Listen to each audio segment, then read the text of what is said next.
2 अक्टूबर 2024 को यमन के हूती ने दावा किया था कि उसने लाल सागर में 3 बड़े हमले किए हैं।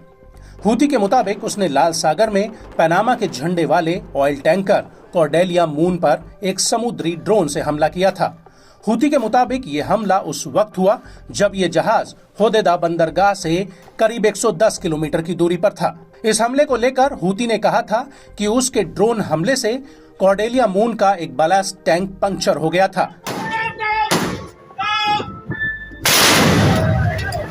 हालांकि उस वक्त हूती ने इस हमले को लेकर कोई वीडियो जारी नहीं किया था, लेकिन अब हूती के इस हमले के 2 वीडियो सामने आए हैं जो अपने आप में बेहद चौंकाने वाले हैं।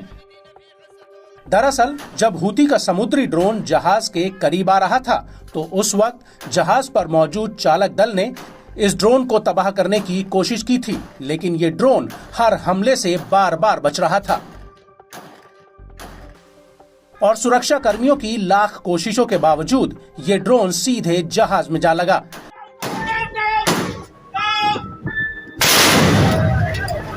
इस वीडियो में दिख रहा है कि कैसे क्रू मेंबर्स फायर फायर चिल्ला रहे हैं, लेकिन उनके सारे वार खाली जा रहे हैं और अचानक से ये ड्रोन जहाज से टकराकर फट जाता है।